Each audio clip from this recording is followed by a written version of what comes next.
আউযু বিল্লাহি মিনাশ শাইতানির রাজীম। বিসমিল্লাহির রহমানির রহিম। শুরু করছি মহান রব্বুল আলামিনের নামে, যিনি বড়ই মেহেরবান এবং পরম দয়ালু।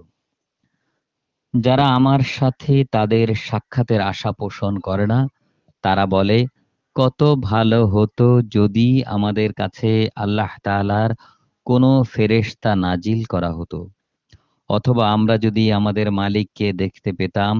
তারা নিজেদের বড় অহংকারী মনে করল এবং তারা আল্লাহর নাফরমানিতেও মাত্রাতিরিক্ত সীমালঙ্ঘন করে ফেলল।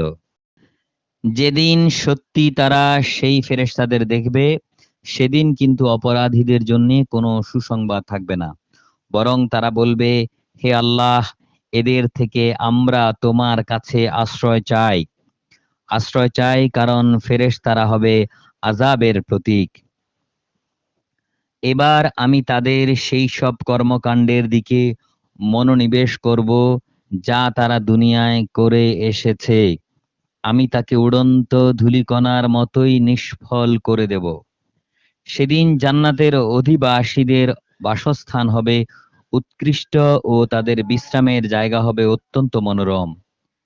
সেদিনকে স্মরণ করো, যেদিন আসমান তার মেঘমালা নিয়ে ফেটে পড়বে আর দলে দলে ফেরেশতারা জমিনে নেমে আসবে। সেদিন চূড়ান্ত বাদশাহী হবে একমাত্র আল্লাহ তাআলার জন্যে। যারা তাকে অস্বীকার করেছে তাদের উপর সেই দিনটি হবে বড়ই কঠিন। সেদিন জালেম ব্যক্তি ক্ষোভে দুঃখে নিজের হাত দুটো দংশন করতে করতে বলবে, হায়, আমি যদি দুনিয়ায় রসূলের সাথে দ্বীনের পথ অবলম্বন করতাম। দুর্ভাগ্য আমার, আমি যদি অমুক লোকটিকে আমার বন্ধু না বানাতাম। আমার কাছে দ্বীনের উপদেশ আসার পর সেই লোকটি আমাকে তা থেকে বিচ্যুত করে দিয়েছিল। আর শয়তান তো সব সময়ই মানুষকে পথভ্রষ্ট করে কেটে পড়ে। রাসূল বলবে, হে আমার রব, অবশ্যই আমার জাতি কোরআনকে একটি পরিত্যাজ্য বিষয় মনে করেছিল। হে নবী, এভাবেই আমি প্রত্যেক যুগের অপরাধীদের প্রত্যেক নবীর দুশমন বানিয়ে থাকি।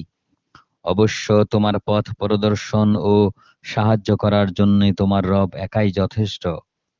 যারা কোরআন অস্বীকার করে তারা বলে, এই পুরো কোরআনটা তার ওপর একবারে নাজিল করা হলো না কেন?